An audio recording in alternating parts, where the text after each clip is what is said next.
Hello and welcome to Castle of Horror, the show dedicated to horror movies and awesomeness. This week we continue our summer film retrospective, continuing our tour of The Creature from the Black Lagoon series with Revenge of the Creature from 1955. Bear in mind, if you haven't seen today's movie, we're going to be talking about it from the perspective of horror fans who have. So warning, spoilers ahead. From Denver, Colorado, I'm your host, Jason Henderson, author of the Alex Van Helsing series from HarperCollins. With me from Austin is Tony Salvaggio, tech director at Rooster Teeth Studios, lead singer of the band Deserts of Mars, and lead guitarist of the band Rise from Fire. Say hello, Tony. Howdy. Also in Austin is Mr. Drew Edwards, editor-in-chief of HorrorMovies.net, writer for Rockabilly Online, and creator and writer of the long-running comic Halloween Man. Say hello. I won't say hello. I will simply say that I've been looking into the abyss, or maybe I've just been looking into the Black Lagoon, and it's been looking back at. Wow, Nietzsche comes to the Black Lagoon, which sounds wonderful. And finally, also in Denver, as always, color commentary from attorney Julia Guzman of Goods Guzman Immigration of Denver. Say hello. Hi, Julia. I'm happy to be here. Hi, Julia. Yes, indeed. All right. Okay. Revenge of the Creature, which debuted, by the way, which premiered in our adopted hometown of Denver, Colorado. It is the first sequel to Creature from the Black Lagoon, being the only 3D film released in 1955 and the only 3D sequel to a 3D film released during this first 3D period. Directed by Jack Arnold, this film stars John Agar, the inimitable John Agar, and Laurie Nelson, and also it has Clint Eastwood showing up extremely briefly. So let's get our first impressions. I think last week we started with Drew, so let's this time do let's have Tony, Joya, Drew, and then I'll go. Um, Tony, first impressions, Revenge of the Creature. I think it had been again a long time since I'd seen this, and I remembered bits of it more. And then as I was watching it, realized it's the Blackfish movie of Creature, like the Blackfish film Creature version. It's so, man, people are jerks. Science around this time is fairly jerky as well. From the opening, hey, let's go back and take Creature. I don't know. It's got a lot of great moments, and the Creature looks fantastic again. It's so awesome to see like more Creature. But yeah, wow, humans are terrible. Yeah. I cannot blame the Creature at all for the things he does, because we are awful. Blackfish, that's the one about like SeaWorld, right? Or something Yeah, like that? Right. exactly. And in this movie, the creature, the bulk of the action in this movie involves the creature kind of in his new habitat at this oceanland SeaWorld kind of Which park I in know that Florida. it's sci-fi, horror. But don't they put him like in a saltwater tank? That was one of the first things. I'm like, I don't know if that works. It's coming from the Amazon. I guess he's resilient, but anyway, Maybe it's treated. all We the don't scientists. know. But yeah, no, good point. Well, That's no, Scientists that's there's sharks in it, so it's saltwater. hmm. exactly. And I don't know. I like the movie. I think it's cool to have more Creature, but wow, humans are terrible. Excellent. Okay, Julia, take us back to Marine Land of Florida, and what did you think of Revenge of the Well, Creature? Julia enjoyed this movie. I really felt like I was simpatico with Drew this time, because I was like, oh yeah, no, I have to agree with Drew that that humans, or as Tony just said, that humans are terrible, and they have it coming for whatever they get after this point. Yes, they are awful. One of the things I love about this film, I like the creature. I think he's just fun and adorable. Oh my gosh, especially when he shows up and he's just kind of waving like, "Hi everybody, I'm back." Yeah, It just makes me yeah. laugh every time I see him. Whenever he's standing around, just like opening and closing his mouth, it's just hysterical. Everything, it's just funny. And then the other thing I really loved, I have to say, I really loved the character of Helen Dobson, the scientist. She is Hmm. one of my favorite female characters I've seen on any of the movies we've done, and possibly on any movie I've ever seen, because she's so cool. Like she's super smart. I mean, she does more of the mansplaining in this movie than any of the men do. Oh, She's beautiful. She's sexy. She's witty. She's like, sweet. I mean, she's just a great, fun character. So I was super excited to see, after having seen the King Kong, damsels in distress, see a woman who actually, is just carries her own weight in the film. So yeah, it's great. That's wonderful. Wow, thank you very much. I don't know. Suddenly I have all new respect for Revenge of the Creature. Drew, lay it on us. It's funny Tony brings up Blackfish because I was actually gonna do the very same thing. I kept thinking about Blackfish a lot when I was watching this movie. So David Skull, I believe, calls this movie Revenge of the Scientist, and I think that's probably the most accurate title.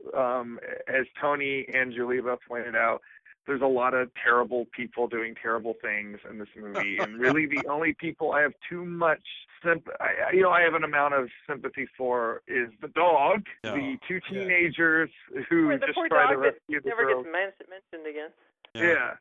The two teenagers that tried to rescue the hapless female scientist, but there's a lot of animal abuse on display in this movie, and you can't help but feel bad for the creature from the Black Lagoon. I do think there's some narrative weirdness going on, and when we get into the plot, I would like to talk about that.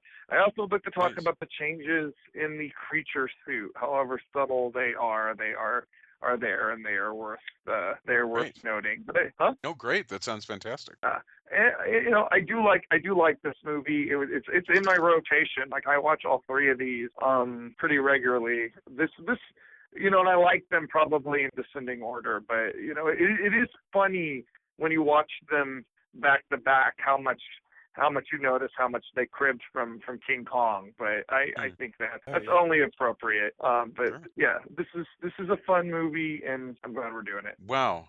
Okay. And for me, the thing that I thought about the most as I was watching this, first of all, I love all this business of, ocean marine land or whatever it's called in Florida.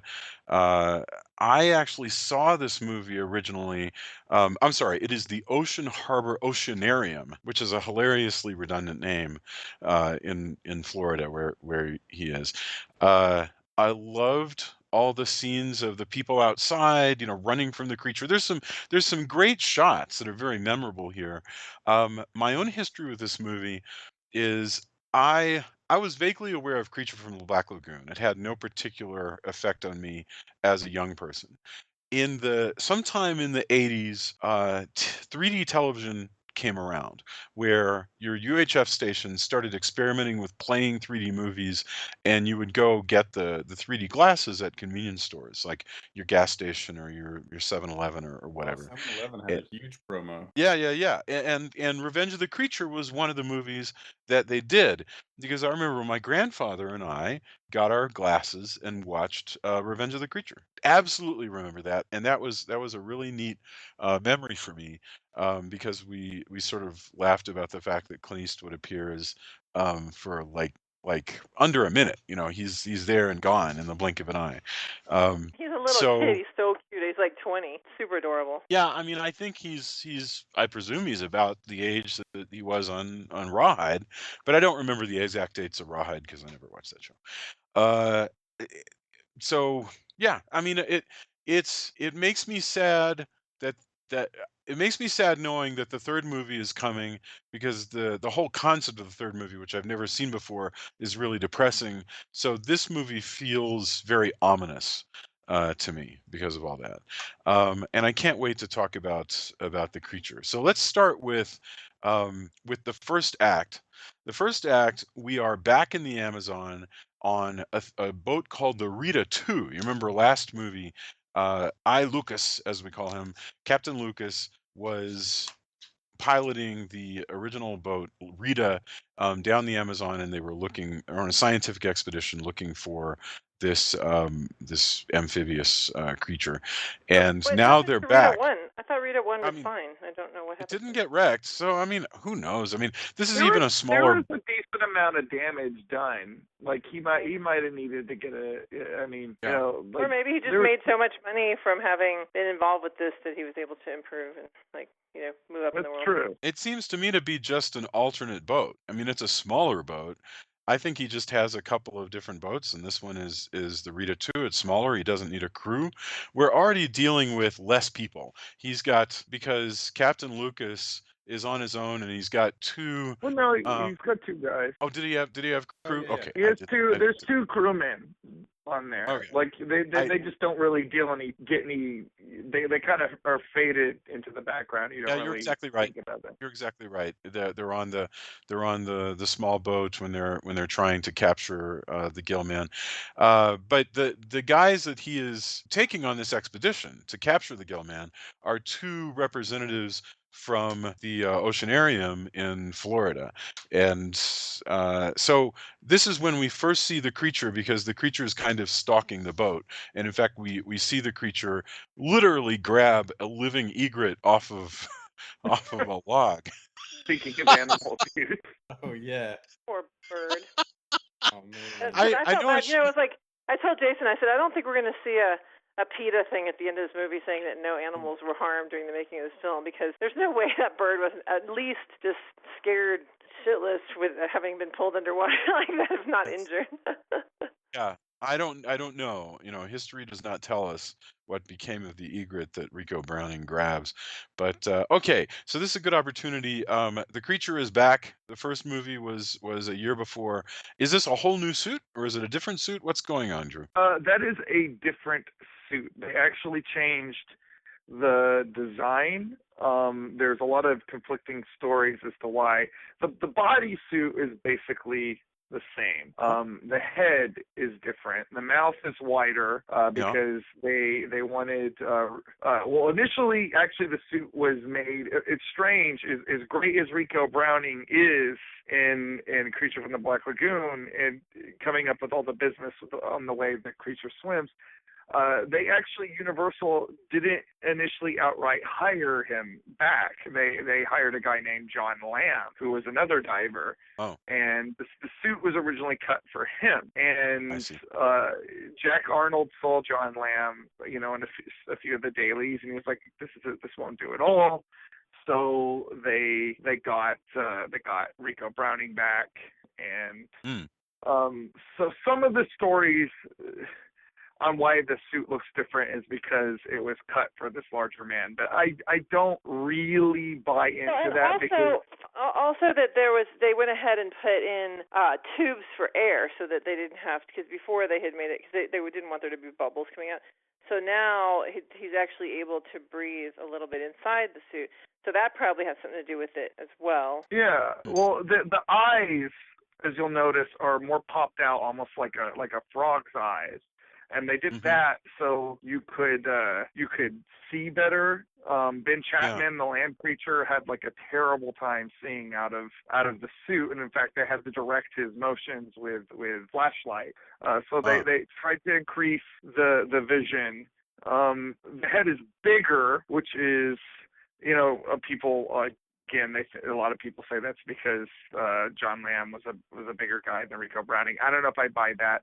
I just think it was probably because they were trying to make him easier for him to go, Hmm. breathe, as Julie was saying. But for whatever reason, you can see air bubbles escaping out of the top of the head in this movie, which you could not see at all in the first movie. The paint job is a little different on the outside of the suit. The scales are darker. There's actually some weird fan theories about that because the creature gets briefly burnt in the first movie. So some people think, use fan wankery to explain, well, that's because he's put on a new layer of scales since the last movie. Whatever. But Sure, why not? for whatever reason, it doesn't catch the light quite the same. I never feel like the creature ever looks as good as he does in the first movie, but he still looks really good in this movie. Like, it's still like a really amazing practical effect that holds up pretty well after countless decades since this movie's released. It's when you watch them back to back like we've done, it is really striking to notice the difference. Like he looks more Kermit the Froggy and less like a proper fish than in the first movie. But he's still cool looking. Like, I'm not knocking the suit in this at all. Don't get me wrong. It's just I just No, I'm think with you. it is. But you like It's, the other one better. I definitely do. There are moments when the suit, later on that we'll get to, where he's half in and half out of the pool at the Oceanarium, and I just thought he looked fantastic. It looks really cool. Glistening in the sun. It's not many practical effects that glistening in bright sun look good, but he really looks awesome. Wandering around. If you're gonna have a rubber suit wandering around, like running after people and knocking things over, the creature looks pretty great. So There's I'm probably amazed. people who do prefer this version. Like I would totally understand that. Yeah. I just happen to think the one in the first movie is better. But the funny thing about it is that this kind of movie is exactly where, when you, let's say we're at the horror con, right? And they go, "Hey, Drew, what kind of movie are you going to be doing this month?"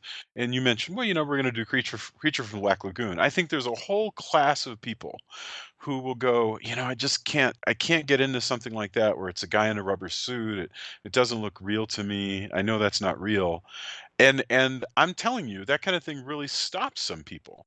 Like, there's never a moment when I look at this thing and I don't have to suspend my disbelief and sort of wrap my head around the fact that But this you is an think imaginary CGI creature. would be better? I don't know. Well, actually, I don't have this problem at all. I I think if you're going to make a bipedal amphibian, it's gonna look a lot like Creature from the Black Lagoon. It's just somehow, I'm just saying that there's not a moment that this doesn't look to me like an imaginary thing. Does that make any Well, sense? I it is an imaginary thing, but like for Yeah, example, like I have the exact opposite problem. Like I am yeah, very disinterested, no matter how good. And I thought I did see the first one. I thought it was good, but yeah, like the new Planet of the Apes movies, like I can't right, get myself too invested in those because I know they're motion capture and they just look fake to right. me. That they're, in other Yeah, but words, we liked you'd Kong. rather the guys in the mask. Go ahead, Tony. Yeah, Well, I said we liked Kong. We went and saw that together. Yes. Didn't have a problem with Yeah. Kong. No, no, no, I think absolutely. I think Kong. I have an easier time with characters that are very large. I don't know why that is, but if it's like human size, I think it should be like I think it should be a guy in a suit. Like I just like for some reason, and I don't I think Kong looked good for about as good as a CGI creature can look. But like Well, I still think there's levels of CG too. Like, yeah. here's my problem. My problem is that even with really good CG, I went and saw Spider-Man. I loved it, but there's some CG character work, and it's mostly because having been an animator and you look for your own mistakes all the time in tiny bite-sized portions because That's you so. want to render the whole thing. Like, I noticed that stuff, and man, does it take me out. Not all the time, maybe just for a little bit. So I'm huge on practical effects, but there's a lot of stuff where things do look really good. I'm not a purist, like some of my friends who are like, CG is the devil, and I hate all CG. I don't think It's I don't BS think because CG is everything the you watch devil. now has CG in it, even if it's just a background. Hmm. Yeah. I don't think CG is the devil. I think it serves a purpose. I just think it like for example, okay, like the Void. I just watched The Void, which by the way, thank you for that recommendation. Oh, practical effects are That awesome in that. that has like 99% practical effects. They only really have some CG for some stuff that cannot be done practically. Like there's just no way. Even back in like the 80s, it would have been some kind of optical effect, and like that's fine. Like, but like for me, for like a monster, like Yeah. nothing is ever going to look as real as something that they actually made and is actually there. No, I agree. Like I think what I'm thinking about is that a movie like this, I'm constantly trying to figure out what exactly is the purpose of a film like this, because I love things like this, right? You love things like this, but I can't figure out what exactly is it for. Like, if I go and watch an old Humphrey Bogart noir film, right, like Key Largo, Guys are hanging out in a hotel waiting for a hurricane to hit. The hotel looks like a hotel. Bogart looks like a guy. A boat looks like a boat. There's no piece of it that doesn't look like something that could actually happen. Creature from the Black Lagoon looks like a kind of an entertainment where everybody knows that there's an element of fakery to it. And like for instance, if It's. I I look at think it's. I mean, I think it's yeah, kind of a children's story. Like it's kind of a, the creepy creature that lives under the water that you never see, or the monster that's under the bed that you're scared of. It doesn't. It's not supposed to look like anything we've seen because it's supposed to be a creature. Like an unknown, but I take it seriously in ways that I scary. don't take children's stories seriously. You know, and But you're Well, not and but the supposed to thing there's take it about seriously. something That's to why be it's funny. learned It's a here. funny movie. So go ahead. There's you- stuff to be learned here. Like as we've all been talking about, like these movies do, even if it's just cursory, these movies do give you sort of a looks at some of the negative sides of human nature. Like she talks about Julia just said that this is kind of like a fairy tale. You can learn from fairy tales. You can learn from a monster movie. You can learn maybe not to treat things badly or people badly just because they are different from you, which I think is I mean, if these movies do have a moral center, I think that's the one, and I think that's the one that a lot of these Universal monster movies carry across them is like, maybe don't abuse the other.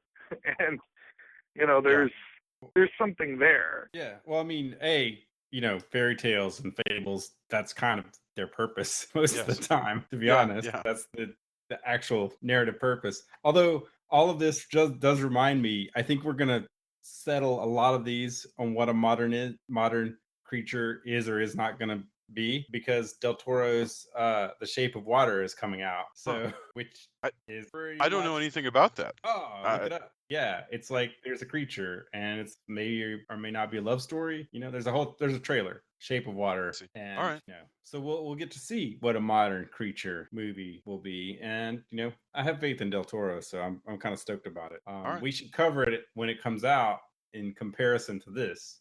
Well, Del Toro is somebody that always, I feel like, does manage to mix practical and CG very well. I think, particularly, speaking of Creature from the Black Lagoon, like Abe Sapien and the Hellboy movies, whatever you think about those movies, that character was a combo, of a guy in a suit, that was enhanced by CG. I mean, it's a stunning character. Yeah, I mean, well, and we've come a long way as far as like putting our visions up on the screen. Obviously, if you look at like the alien creatures, even back in the late '70s, they looked fantastic. That silicon alien that shows up in the original. There was never a moment when I was looking at that and going, "Well, that's just a model." To me, it felt like a real thing. I'm just saying that when I watch these movies, as much as I love them, there's never a moment when I feel like I generally don't feel like the creature is real, but I think that I am completely sold on the fairy tale aspect of it. So I never for a moment care. In other words, I kind of love the fact that there's an unreality to it. In the same way that Harry Knowles was so excited about the return of a man in a rubber suit when Godzilla 2000 came around. I think that the Gillman looks a lot better than most of the Godzillas. Let's be honest here. Oh no, for sure, yes, yeah. I would go as far as to say is like I don't know about in this film, but I do 100 like, and maybe I'm childish, I don't know, but I do 100% buy into the Gillman in the first film. Like I think he looks pretty damn real. It's a fantastic suit. Like that's one of the best practical effects. It moves well. Like it's a little stiff here and there, but like as far as people in suits, again, short of the alien, Yeah. it is. I'm not, pretty amazing. and this is why I actually feel bad even bringing it up, because I don't want anything that I've said to come across as being an insult. I agree with you. It looks wonderful. I mean, it's fabulous. I mean, it works really great. You can get emotion out of it. So in a sense, what I'm saying is something and we make this whole conversation is really weird. I grant you, but it's in the same way that a puppet. I'm watching a puppet show, and a puppet can make you feel things. You can see like a Muppet, for instance, like Kermit can make you sad, and so I get something out of it. I'm just finding I find it very daring that this thing looks so little like anything that we're familiar with. Anyway, I don't know. I'll But what continue to would a noodle with that. what would a gill man look like anyway, Jason? Yeah, Like I it don't doesn't. know. That's kind of I like can't- getting mad at like a oh, at I'm a not even mad. werewolf movie because you don't think that. Well, that's not what a werewolf looks like. Exactly. Obviously, you know. Right, right. And in fact, I vastly prefer the Wolfman look to the big wolf look that you sometimes have. But so I'm down with it. I'm not mad at all. I'm actually more just trying to catalog and analyze my own responses to this. Anyway, we'll set it aside.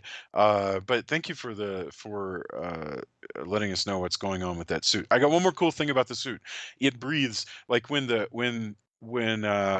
gill man is breathing, the gills expand and contract with Oh the yeah. side of the head. It's pretty cool. I mean, that's that's just really great. Okay, so anyway, these guys are on Act One is this expedition, and they very quickly capture the gill man. We get one brief scene Well, it's beforehand. funny how easy it is for them because I think about the Yeah, the Richard Carlson character in the first movie saying, yeah. "Oh, we need to come back with a better equipped team." Lo and behold, a better equipped team comes back and they capture the Gill Man like it without That's making exactly right. Yeah, that's super funny. You're right. It pays off almost as a punchline. That because they come back with some boxes of dynamite and they get them really quickly. I just wanted to mention this is the last time that we'll see Captain Lucas. He is so wonderful in this role. Um, he's down there because he's this sort of like cigar chomping, laughing, South American accented, hilarious, swarthy, sweaty guy, and he has no end of fun with the just apparently an unending train of Nimrods that come down to the Amazon to rent his boat and do incredibly stupid things. But there's a moment where they're like playing poker and he goes, I want to tell you what I believe about this creature. And he gives a speech. Oh, it's not evolution, as you say, it's a demon. And I was thinking it would have been really great if instead he had gone, I'll tell you what I think. It is actually a Piscean humanoid, not unlike that the Solomon Islands people talked about with the Odero, or something. I mean, it would have been so great to have him just suddenly lecture them, but no. I I mean, like Lucas is wonderful. Go I ahead. like his take on how the likelihood of them completing their quest. It's like, so you're really gonna do this, huh? All right. I mean, you can all die. I plan on not dying, but No, he was hilarious. He's like, so let me get this straight. You come here thinking that he's either dead, in which case you get nothing, or he's alive, in which case you're probably going to get killed. It's like real smart. Right. it's like as long as the check cashes, I Lucas will take you here. But you're Yeah. kind of being dummies. Like, This all this right, guy's fingers. name is Nestor Paiva. He was born in Fresno. He's Californian. His Yeah, the parents, I accent guess, is ridiculous. his parents are Portuguese, and he was you'd know him most from Zorro, the TV series Zorro with Guy Hamilton, and Where did the idea come from that Mexicans talk like this? Nobody actually talks like this. They don't do that. Like it's just annoys the crap out of me every time I see it. I'm like, that is not a thing that I've ever heard an actual Mexican do.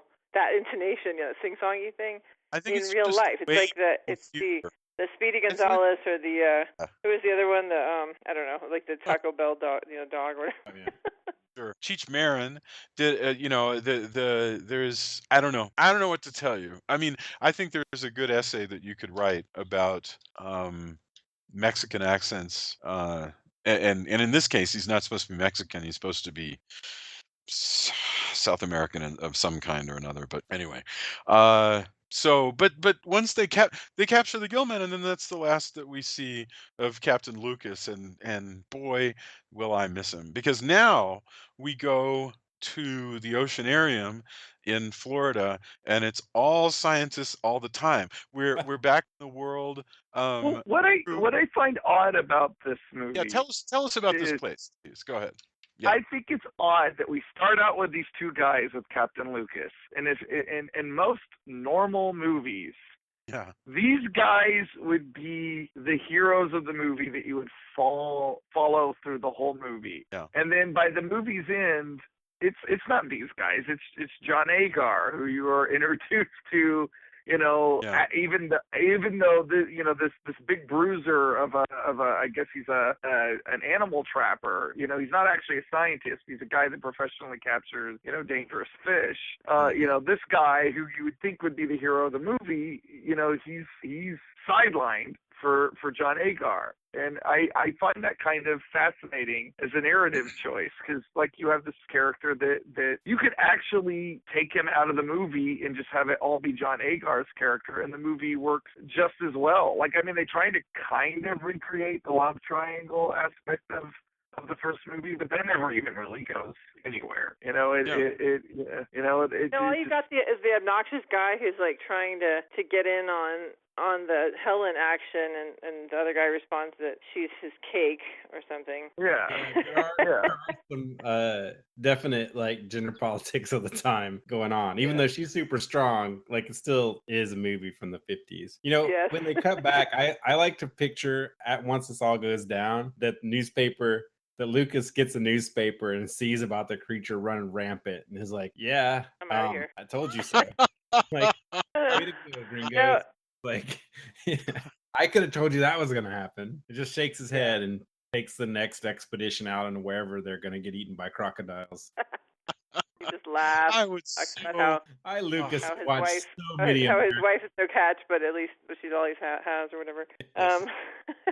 I would love to see so much more Captain Lucas. Honestly, look, John Agar is always delightful. I love John Agar and things like the brain from Planet Eros and stuff. He had kind of a real career going, playing kind of, I don't know, blandly handsome leads, which he's playing which he's playing here as well. But man, Lucas, I could watch him all the time.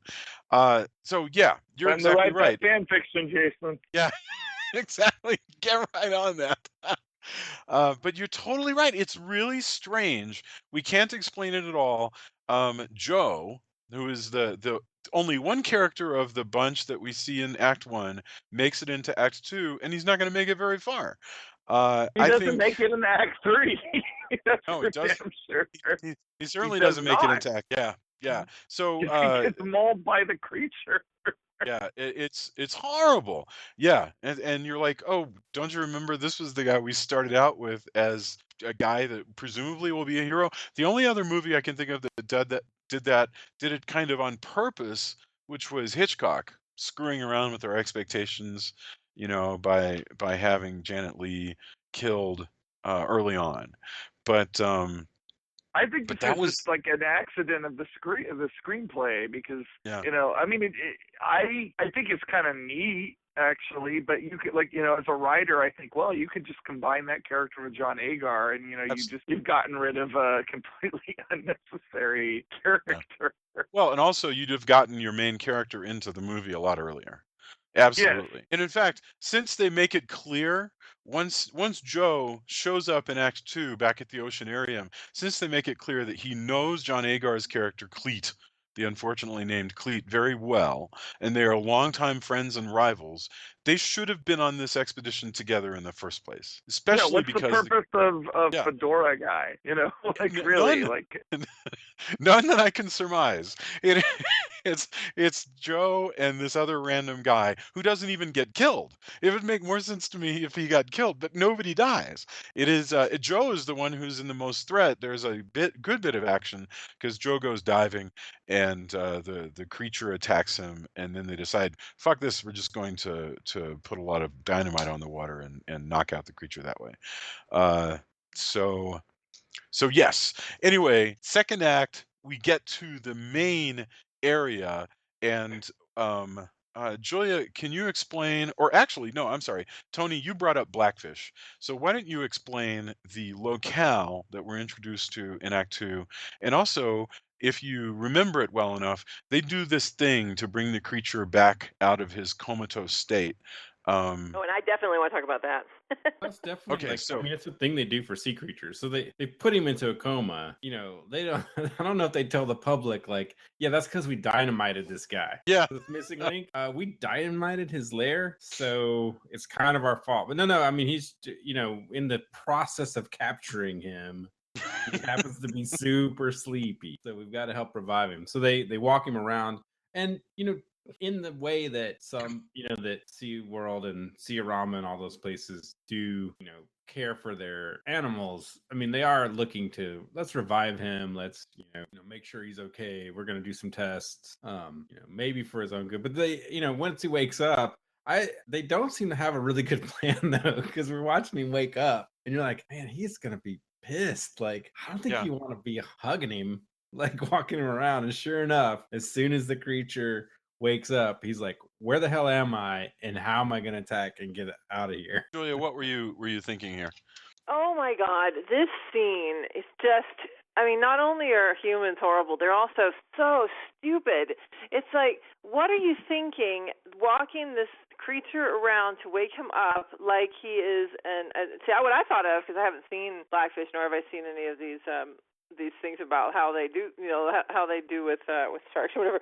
I thought of my children, teaching them how to swim, and how that's what you do. You kind of glide them through the water. I'm like, he is not an infant. He's going to kill you the second he wakes up. What is your plan here? What is the big plan? You don't have any armor on. You don't have any, like, he doesn't have the shocking stick handy. All the people with the big pointy sticks are way up high, and they'd have to get to him around the guy when he starts. And they left the ladder in, and it's like only a few. You didn't even have to use the ladder to scale the wall. He just jumped up. It's like this was very poorly thought out. They thought it's like when the Brian Regan talks about how when they were kids they'd set up the ramp for the bicycles, but they didn't really think much past that point of like what happens after you've launched into the air. And like, okay, you've got the creature awake now, and you got all the humans here, and now where's the part where we don't all get killed? And I really think that, like, they did a chain eventually. Why didn't they do the chain while he was unconscious? That's Yeah.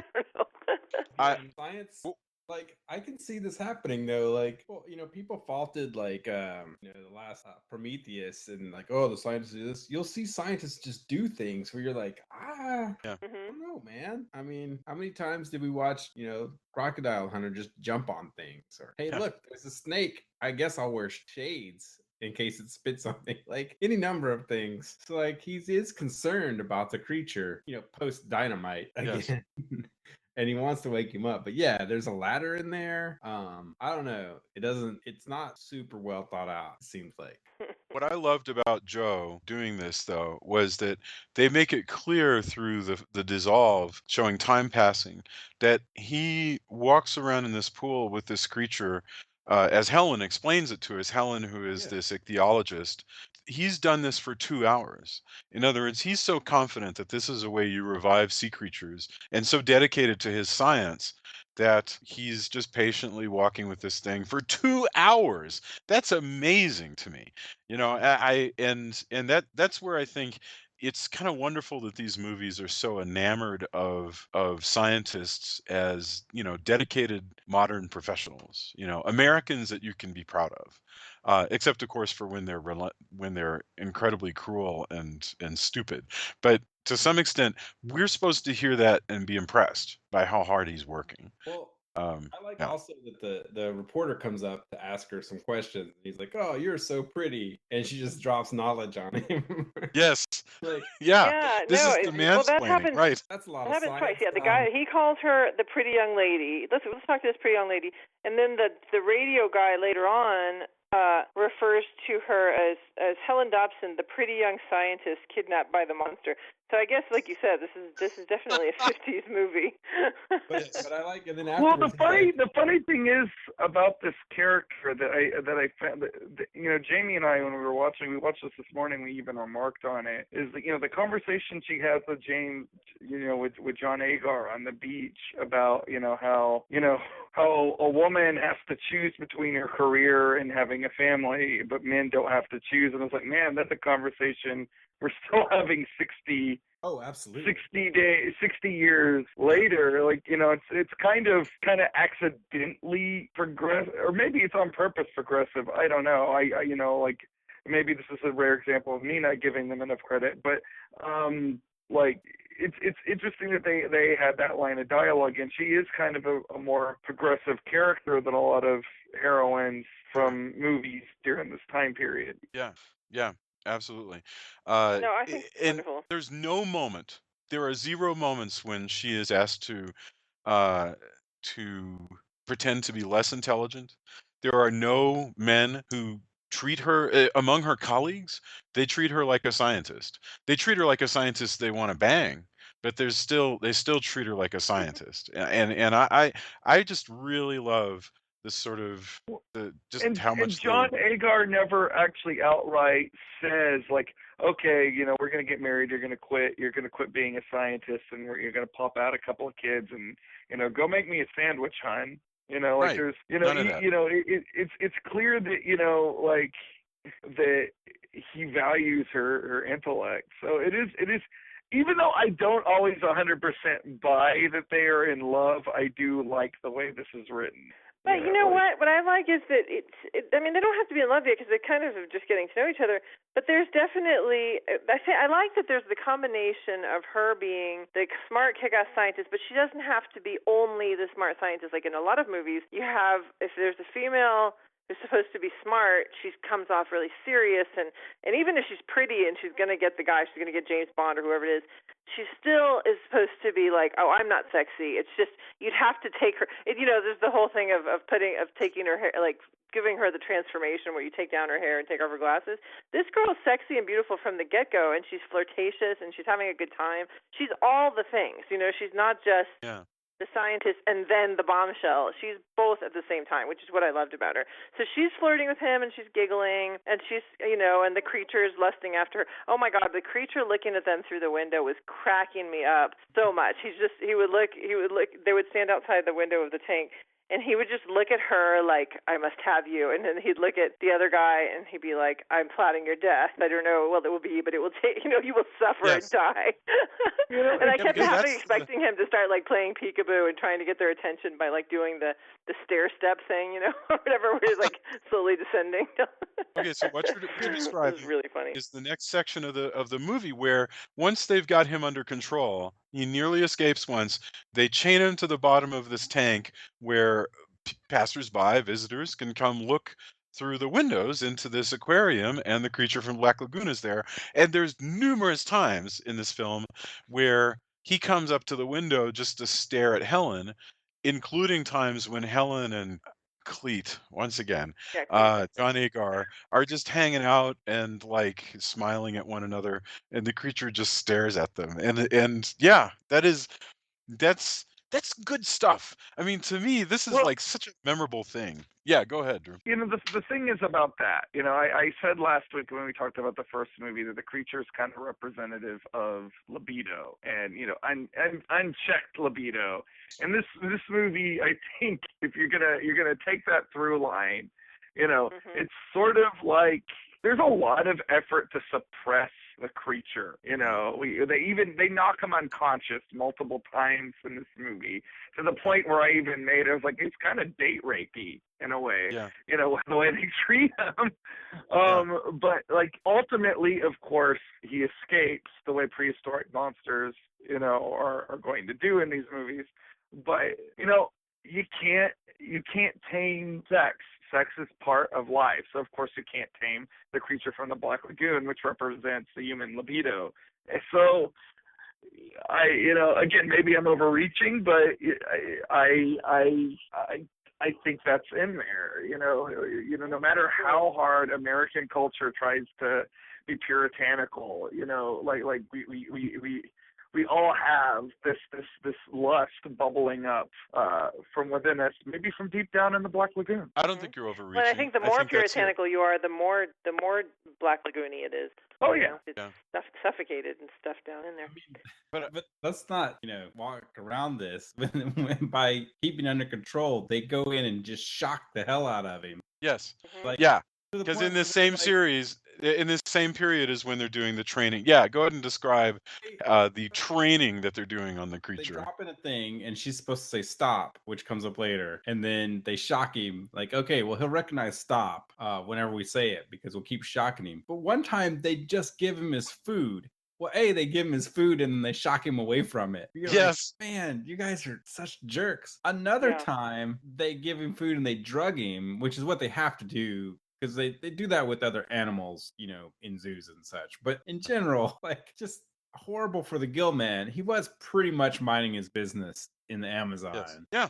Where they decided Absolutely. to, like, hey, we're gonna shock him a lot, and you get the look on his face is just awesome. And he's like, hey, I'm gonna eat this, and they go, "Rrrr." Like, no, you're not. He's just like, oh man, why?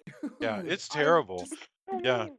like, Because normally, you're right, he's when he- minding his own business, eating the occasional egret and just sort of being a South American, and then Just being a sea creature. here they the come. question is, if he could talk, will his growls sound like Lucas? Julia, what do you think? Yes, I Gilman, I'm going to have to go with you. Will his Yes. growls have a similar inflection? Yeah. Well, there's so much stuff going on here. There's the obvious, environmental, questions. There's the questions about animal abuse. There's the idea of like trying to repress sexuality. Like, I mean, even with like if I'm looking at it as like the hindsight of a 21st century person, we think of the Gillman, as the other, the same way the Frankenstein monster and the Wolfman are the other. Well, you could easily, see this as like people trying to reprogram gay people to make them more acceptable in society. That's exactly what I was going to say. When he was talking about the shocking, I was going to say it's like conversion therapy. Yeah. Yeah, No, but all they're trying to do is shock him into obeying their commands. behaving. It's totally about making him afraid, and it is. But here's my question: I know what you and I think about this, but if it were 1955, what were we supposed to think about it? Are we supposed to feel sorry for him? Audiences in 1955 are probably not picking up on a lot of the subtext here, but I think even if you just see this as animal abuse, like even if that's all you see it as, which is like the surface read of it, these people have taken an animal out of its habitat and they are prodding it with a cattle prod. Like even then, like that's terrible. Like it's terrible what they're doing to the poor gill man. Yeah, because people in the 50s already feel, obviously they're human. They're going to feel sorry for animals just like anybody else, and even John Carter, Warlord of Mars, taught about how you shouldn't whip horses. So yeah, it's got to be obvious that even though we're meant to really love Helen and Cleet, they're kind of being jerky just as part of the system they're in. They're being horrible to this creature. Anyway, they make the creature fear this bull prod, and pretty soon he finds an opportunity to get free, and this time when this sort of begins, this is the turn towards Act 3. The plot point 2 is what Sid Field would call it. The creature gets free, and crawls out and starts chasing people, but mainly he's headed straight for the ocean. And here's what's funny is when he does that, the characters in the movie, who by the way don't permanently stay at the oceanarium, they're here because of the creature. So Helen and John Agar both are staying in like a nearby bungalow hotel on the beach.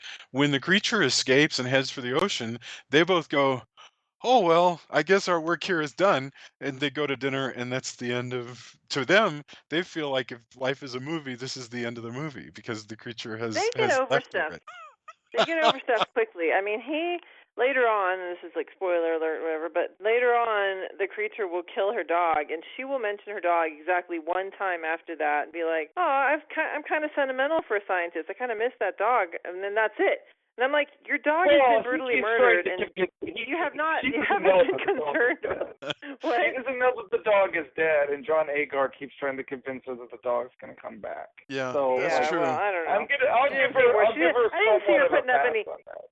I didn't see her putting up any signs around the neighborhood or anything. No. I think a real person would probably be more like, no, we're not going out on this little day cruise. We're gonna go look for my dog. Although the sad thing is if she looked even remotely, she'd find the dead dog in the bushes and be pretty traumatized by that. But as often, that's a good example of horror movie logic, because as often in these movies, people sometimes act the way normal people in real life would not. Yeah, just for convenience. She loves that dog so much, and then she's like, you're probably right. I bet he's just having fun somewhere. Like, no, Take some rabbits. we're gonna look for your dog. He's like, come on, I'm gonna leave soon. The dog will be fine. And she just kind of goes with that. That bugged me, but I don't know. Yeah. It's a movie, but it still was like, no, look for your dog. It's okay if you don't send this dude off. Like, right. Dog is going to be actually after he's gone, the dog is going to be with you. So probably even more important. Yeah. I have more sympathy for that dog than I do for the fish trapper when he got mauled, because that dog was just trying to defend her from an animal that is like strong enough to overturn a car. Like, I'm sure he doesn't even get. He doesn't even get credit for it because she doesn't know about it. She doesn't know what happened. She doesn't know he's dead. It's a terrible death. Like, gave his life for her. She has no clue. Yeah. I like his car overturning craziness, though. How are those cars supposed to get out, by the way? And how did they get into that position? I'm guessing the way they got that way is probably there was some guy standing there just directing people. Okay, come on. Okay, stop. But how are they going to get out? Because there's like not even an inch between the cars for him to get through. So he's like, well, screw this. That's what the creature's like, I got to get to the ocean. I'm just knocking this car over.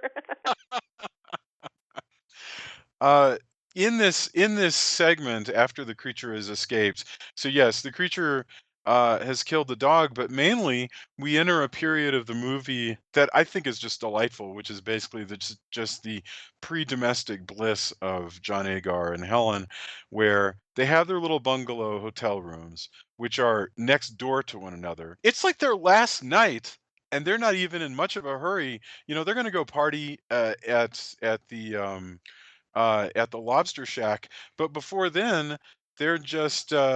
I'm actually trying to remember the order some of this stuff goes in, but there's one point where John Agar is just reading the paper and smoking a cigarette and hanging out in his hotel room, and there's really nothing gonna bother him. It's while the That's when the dog creature, gets killed. yeah, oh, that's right, but the creature has actually come back out of the ocean because he's so obsessed with Helen. This is where we've entered fairy tale land. Well, so creatures let's come back back up out. a little bit. Wait, let's back up a little bit, because they go to dinner at a Okay. restaurant, and the creature is no. You're right. Yeah, that's before. Yeah, That's that's before. what's Okay, so yeah, you're part. The thing that you're talking about is before this. So yes, he's Right. so obsessed with Helen. Go ahead. Right. The creature's so obsessed with Helen that he finds Helen's hotel room. He comes out of the ocean, finds Helen's hotel room, and these people are so confident that they have the Helen's screen door is wide open, the door into the hallway is open, John Agar's room next to it is also all open. When he hears a commotion, he just wanders over, knocks once, wanders into her hotel room. She's in the shower. He goes, "Hey, I heard noises," and she's like, "Whatever." And we've just sort of entered for like 10 minutes of the film into a sort of just lackadaisical, like two people vacationing in Florida section. Except, of course, that's the moment when the creature kills the dog. But I loved all of this. I loved it especially because I'm a 1950s fetishist. So seeing all these sets and just the way everything is, down to the restaurant that they go to next is all kind of why I watch a lot of these old movies. But Right. So then they go to the restaurant, Actually during the scene that they were filming, they accidentally set the sprinkler system off with the heat of the equipment, so the clock jumps forward 4 hours because everybody had to go get dried up and reset and all that stuff. But anyway, so they go, they're at dinner, they're having a good time dancing. They've already forgotten the dog exists, and the creature is out there in the water, and they kind of come out, and he's really sneaky. That's the other thing about this creature. He's not like a regular creature, like a regular, like a crocodile or something that's going to make all this noise when it gets out of the water if it's going to attack something. It's more like a cheetah, It's like, okay, I'm going to stalk my prey. And so he's gonna grab her, and then they kind of walk away. But then when she's, I guess, by herself for a minute, he gets out and he grabs her and jumps into the water with her. And this at this tell point, us what happened here. It's not Rico Browning. It's this stuntman, and Tom he Hennessy. is like, what is it, Hennessy? The land creature in this one was not Ben Chapman, the same guy from the first movie, the guy named Tom Hennessy. I'm talking about the stuntman Tom Hennessy, right? He at that point when he grabs her, she's actually a stunt woman named Ginger Stanley, and he jumps in, and at that scene, when they jumped in, the water was full of jellyfish, and a current started pulling him down, and so he let go of her, and she swam to the surface. But he almost died because his costume got waterlogged, and it was too heavy for him to fight the current. So he was actually rescued by two local boys who were just watching the filming from this boat, and they raced over and they grabbed him, pulled him in. So, but for those locals who were just checking out the action, he would have died at that point. But thought that was really interesting. But yeah, he's got her now, and then she's trying to get away from him and swim over to the By the way, he doesn't just grab her. He comes in for the cool licks. Yes. I love the band and the reaction of the band. They're. Oh, that's right. He goes into the crowd. Yeah. Hey guys, you guys are laying it down. You guys need a creature. You guys need some extra creature. This is hot. Hot licks. He's like, can I dance? Hey there, Daddy-o. Yeah. So the band and the band reaction is amazing. Yes. Yeah. Well, the band guy, he already looked like he was reacting to something when they showed him. He just kind of got his mouth open, but he's not singing. He's just kind of ha, and then his eyes get wide. It was really funny. The interesting. You talk about the creature making noise.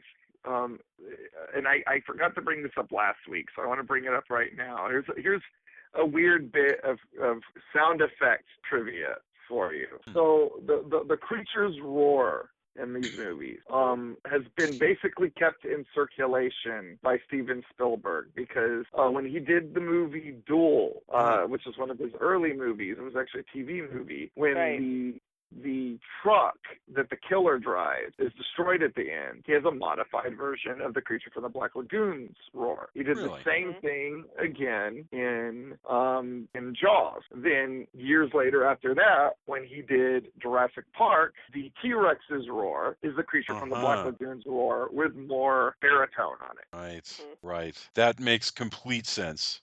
That's wow. It's an amazing sound too. I hear a little bit of lion's roar in there. I mean, it's a very unique mix. It's cool. I like it a lot. Although Rain questioned whether or not how many fish have, other than I guess I put out croakers, but there are very few fish when they come out have any kind of sounds. Yeah, one would presume that's coming from the man and not the gill. Yeah. Yeah, it's a really good point. And as we're, he has lungs. I mean, frogs right? make noise. Frogs make lots of noise. Yeah. True. It's croakers true. do as well, and they're kind of lungfish, kind of weird. He's an amphibian, so yeah, after, you know what, I'm going to leave that alone. I was just thinking about after time, you might even, if you saw a bunch of these things, they might even be able to develop, voices, language. And now I'm suddenly thinking of Planet of the Apes, Gillman, home, human home, do not come back. I would love that.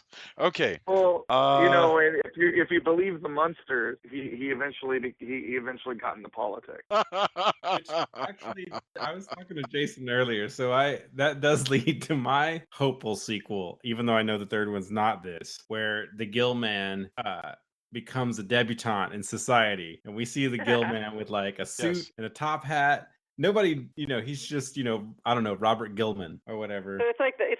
Princess Uncle Diaries. Gilbert. Uncle Gilbert. It's like the Princess Diaries of Michael Gilman. And so, Yeah. basically, he ruins all the scientists and their families' lives until the Yeah. final moment where everything's ruined, and he's, reveals this, and he's just there as a banker. Like he's at all these parties until everybody gets an invitation, and they finally realize it's Robert Gilman, and he's projecting all these terrible things he's done to their families and everything as they meet up at the Oceanarium at the end when they've been called there, kind of like House on Haunted Hill. And he's got it projected. Ha ha ha! Gilman's revenge. I've ruined you all. That's the movie I want to see. You've given this a great deal of thought. That's I think just the last few Perhaps too seconds. much. that's really cool. But I just like the idea of this like debutante banker. Yeah. He's like ringing the bell that. Or maybe he's remember that show Queer Eye for the Straight Guy? Maybe he just got a good makeover, and they were just He's still everybody. He's just at all these parties. He looks exactly the same except suit, top hat, monocle. That's basically what he looks like on the Munsters as Uncle Gilbert. Oh, Like, see? there you go. Oh, I need to watch Yeah. that episode. I'd forgotten about that. Yeah. Yeah, that's kind of where I picture go. it. That's the sequel I want. I know it's not going to happen, but I just like the idea of this like Citizen Kane / banking mogul ruining their whole Yeah. thing, revealing. If it wasn't Back for at back. the murder spree, he if he was intelligent enough to get a lawyer, he probably would have a pretty good case for home invasion against these. Oh yeah. Yes. these Oh scientists. yeah. Anyway, so he goes on a False rampage, imprisonment for sure. and Yeah, he- explain the rampage, because now's that time. Yeah, so it's interesting because he can't stay out of the water for very long, but he realizes that she can't stay underwater for too long, which she's unconscious. I guess she's near drowning. I don't know. She's at this moment, she is a kind of King Kong damsel in distress. And all the cops start searching for him. They're forming search parties, and he keeps bringing The her up. cops are pretty competent in this movie. We talk about incompetent movie cops a lot. The cops actually are doing a pretty good job in this one, I have to say. Yeah, and it is tragic though, because he comes up on the beach one time, and these two guys are ruminating about whether or not they should go to college. Which I guess the thing is, go to college or else you may get Gilmanned. But so they go to rescue. They see her. They go to rescue her, and he's having none of that. Like, get away from my scientist boat. Straight up throws the one guy into a tree. Oh yeah, it's pretty. I love that scene. I love that where with the wire foo, he like throws the guy, and the guy is like, it's a silly effect. It's the worst effect I've ever seen, because you could see the rope. He looks like he's just like levitating through the air.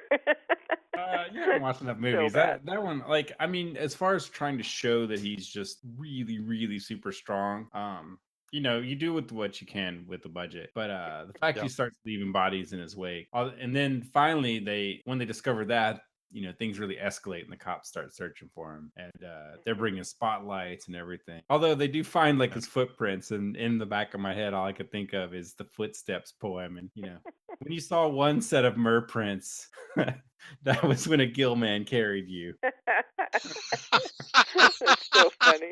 Which I want to kind of turn it into the poster, like the Footsteps, the ubiquitous No, Footsteps.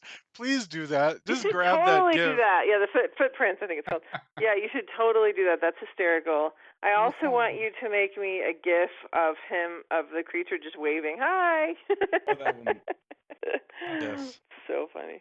So Yeah, 'cause delightful. that was a weird one. Rain was like, "Is he waving?" Like, because Yeah. it was It a does really seem weird, that way. inappropriate time. Like, "Hey guys," I Hey. don't know. It's a kind of funny bit of Yeah. business. I guess when you have X amount I of think it's Gilman just that. footage, you just kind of like, well, that's a good scene. But Yeah. yeah, they finally track him down.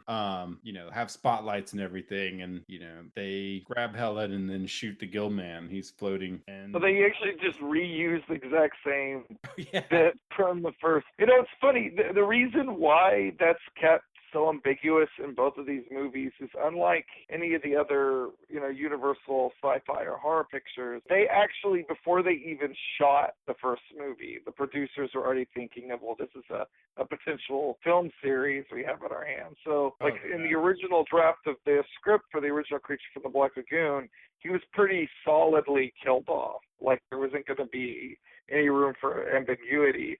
But they rewrote it because they were like, no, let's make it where we just see a body floating, but he could be, unconscious or whatever. So, I guess, twice in a row, they keep it kind of vague whether or not he's dead or not. Oh, now, even back then, we had the Gilman Cinematic Universe, TM. Well, and the funny thing is, Drew, you say that that they reused that footage. They also reused the footage from the beginning when they're going down the Amazon. The crocodile book finds out. Yeah, with Lucas in the boat with his big stogie. Yeah, it's stock footage, but it holds together. It bookends well. It's fine. Well, we'll give them a pass on that, because it's still a sandwich is more than the two slices of bread it's put on. Oh, absolutely. It's very briefly at the end, after they start an enormous manhunt, as you mentioned. They finally find the Gill Man. He's put Helen down for just a moment. He waves his arms angrily at John Agar, as we're all wont to do from time to time, and gets shot to death. And so that's the end. And 'Cause he's like, until the next one. You dynamited and chained me up. I'm not responsible for my Gilman action. I love the Gilman's frustration. I just think it's fantastic. Where it's just like "Rah, rah," as he waves his arms. Yeah. So anyway, we should that's the end of the Gilman for now. But we know that we'll be back next week with the third one. So let's get our final thoughts on Revenge of the Creature, and and how does it rank with the first one? In other words, like, was that a great one? And what is this? So same order. We'll go Tony, Joya, Drew, and then I'll go.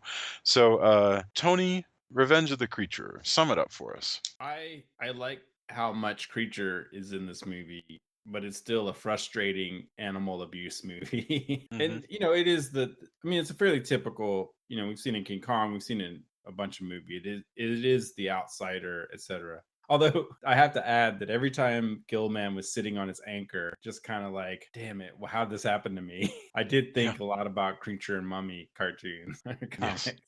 Because it's just like, what else does he have to do? He's none of the animals in the oceanarium that he's in are anything like the animals that he would have dealt with. Yeah, native, like Black Lagoon. He's like, okay, you put me in water. I guess that's a plus. Well, that's why they're like, oh, he doesn't want to eat anything. He doesn't want to eat any of the food that's around him. Well, I wonder why, because none of it is what he eats. Yeah. Right. Like, hey, so we took this guy from the south and we brought him to Antarctica. That's land, right? Similar, I guess. Why is he shivering? Yeah. Right. That's so terrible. I enjoy, and I think Helen's awesome. I think great character. There's really cool bits in the suit. All that stuff is great, but it's definitely pales in comparison, I think, to the first one, in my opinion. Although there are a bunch of stuff that I remember more about this movie from watching it as a kid. Like some of those scenes played back in my mind more so than the first one for whatever reason. Maybe this was on more. I'm not sure, but very possible. It's good. It's just I don't think it's as good as the first one. Cool. Joya, what about you? I did. I liked it just as much, and I like to say because I like Helen so much, I like it even that much more. I just I think they're fun, they're lighthearted, they check off all of the boxes for me because there's no gore and no children getting murdered, so I'm good. So it's all. I really enjoyed it, and I'm sad to hear that I'm going to apparently be bummed out by the third one. So oh well, it was fun while it lasted. Drew, you brought us to the Creature from the Black Lagoon. We're 2/3 of the way through. Lay it on us. I like these movies in exactly the order that they go in terms of, I like all of them to varying degrees. The original, I actually would say I consider to be kind of a great movie. I think this one's pretty good.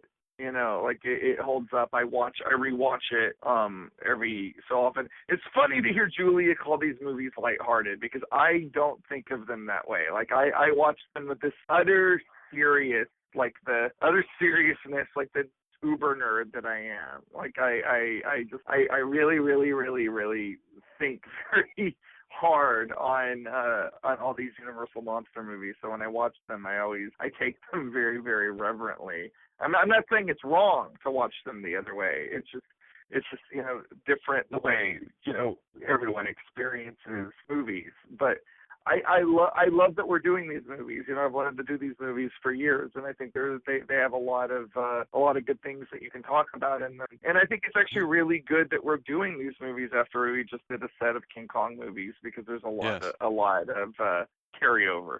Yes, indeed. Yeah. So, speaking of that, go ahead. But the other thing that is a little bit sad is a lot of the best scenes I think in this, and Rain pointed out as well, are cribbed from the first one. Like that's kind of the shame, is that they felt like they needed to kind of ape King Kong as well as, and that was no pun intended. But they also they cribbed a lot from the first one. Most of the scenes that you thought were really cool are actually in here not as cool because you've seen them as much before. And I think that's probably what also kind of led to me being like, it was all right. I think I've seen this one before, maybe a couple of times. Same sort of impression that Tony had. So this one must have made it to TV. There's always those cost elements that bring certain films to you more than others. I think it's very possible that I never watched A Creature from Black Lagoon before last week. If I had seen it, it would have been once because I had almost no memory of how that movie works.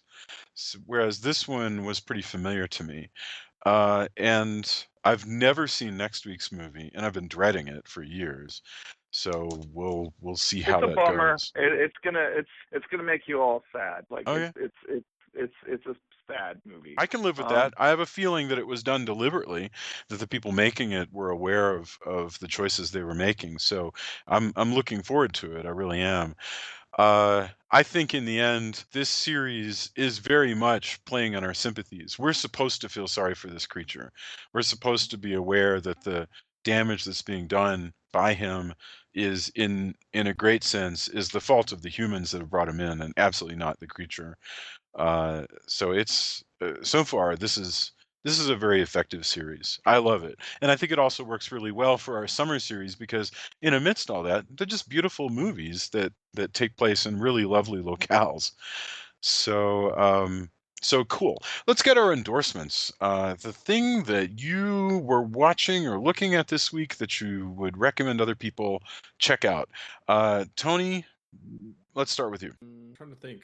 This week was pretty busy. If you don't And have it one, may it's totally be cool. also, it may be too late, but if for some reason you can get out there, there's the Godzilla PS4 game was on sale for $15, and it's clunky, but it has the most Godzilla fan service you can possibly have in a game. It doesn't play fast like a lot of the older Godzilla games, fighting games did, but it's got like Jet Jaguar, who transforms and turns small and flies around exactly like Jet Jaguar. It's got most of the monsters that you remember. You can eventually, if you play through it enough, unlock the Godzilla dance, which they call jump kick. But the 8-year-old in me got an inordinate amount of joy Godzilla dancing across the destroying cities and then actually fighting bosses by doing that silly jump in the air. Yeah. And Boom. Yeah. it's so good. So I don't know if it's going to be still on sale when you hear this. So if not, my apologies. But normally it's only like 20 something on Amazon anyway. So I thoroughly enjoy, despite some of the, some of it warranted critiques of the Godzilla game for PS4. I'm going to go with that because the things it gets right about Godzilla are amazing and super fun. Very cool. Very, very awesome. Julia, do you have anything to endorse? This has been such a great summer for superhero movies, and we loved Wonder Woman, and we saw Spider-Man: Homecoming, and I mean, it's super cliche for me to feel like, watch the big blockbuster, but I love it. I loved Spider-Man: Homecoming, and I have to shout out to my daughter, that my teenager who took a literature class or like a language arts class last year in her freshman year of high school, and learned all this stuff about how there's only one story, all stories are the same story basically, and the Who Am I story and all that, and then so she had pointed out that to look for in hero stories, look for all the Jesus parallels. And so I was watching this movie, and I'm like, oh, there they are. It's really funny. So like when he's Spider-Man's he's trying to pull the two. Well, I don't want to spoil it for anybody who hasn't seen it, but anyway, there's a scene, and actually it's in the trailer. That he's like trying to pull the two pieces of a fairy back together, and he's crucified. He's just right there, and I actually turned to her and I was like, "It's your Jesus metaphor."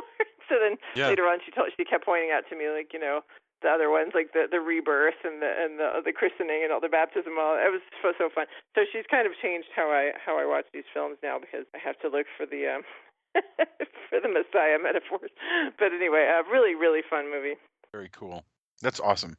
All right, Drew, what about you? Well, we talked about it enough, so I am going to suggest that even though it is not a sci-fi movie or a horror movie, I think actually everybody should go out and watch Blackfish after our discussion of Revenge of the Creature. I thought about it while watching this movie. Obviously, Tony and Julia did as well, and I think that it's a good compliment to everything we've been talking about the last few weeks. On a more fanciful note, I'm going to echo Tony's recommendation of The Void. I finally got around to watching that on Netflix, and I just think that it is an amazing film. It's got great special effects. Most of them are practical. It's super creepy and effective, and it reminds me very favorably of the first Hellraiser, the Thing, the John Carpenter Thing, and John Carpenter's other, another John Carpenter movie, Prince of Darkness. Like it's got all these elements of things that I like, but it doesn't actually ape any of them, which I think is great. Like it's got stylistic similarities, but it's still very much its own thing. And a little bit of phantasm in there too. Yeah. It's a cool movie, and it's great to see that there's still interesting low budget horror movies being made. I highly recommend you check that out on Netflix. Yeah, full disclosure, I know some of the people who made it, so I am a little bit biased, but it did, the night that I reviewed it for horrormovies.net, I actually came home, I'd seen it at a midnight screening. I was up until 4 or 5, like I came home and immediately wrote it up because A, I was covering Fantastic Fest, but B, I just thought it was an important thing, low budget, and I know how hard, talking on the producers, like I know how hard it was to do a lot of the practical effects, and he told me some about their reshoots and stuff like that. And it may not be a perfect movie, but as far as low budget horror done right, I can't say enough good things about. If you're a fan of that kind of stuff and you don't mind a little bit of gore and you really want the gore to be practical, it's scary, and the evil things are also scary. Like it was really nice to see something that affected me. Yeah, that like, oh, okay, wow. You watch enough horror movies, you kind of get they don't affect you in the same way. But I thought a lot of it was really effective and creepy. Oh, it's an unnerving movie, and what the movie talks about, which is our relationship with death. It does it in a very thought-provoking way, the way I think of like the Phantasm movies really do. Like I said, it's got all these elements of things, but it's still very much its own thing, and I can't stress that. And look, you may know the guys that made it, but I don't. I have no reason to be kissing their ass. I legitimately just enjoyed the hell out of the movie. I'm gonna be recommending it to everybody that I know, like horror and sci-fi for quite some time. Just send them my review, Drew. I will send them your review. I will send them the Tony review. I'll be like, if you don't believe me, believe Tony. What a shill. So once again, that's The Void, and I will check it out because I have not seen it. But those are strong words. It's really great. I would love to talk more about it. And if I didn't know the people, I would still I really do enjoy the movie and was surprised because it's like, again, you see these people, you see friends of yours, and like, hey, I have a new thing. It's not Absolutely. always the best, and then No. you're like, hey, the thing you did was really, really cool. So that's always nice. Absolutely. Okay, so this week I rewatched, really without planning to, but I just did. I rewatched Candyman. From the 90s, the original one with Virginia Madsen and Tony Todd. And oh my God, it is such a beautiful movie. I mean, I'd really forgotten how good it was. How well made, and also how many things are just accidentally wonderful about Candyman.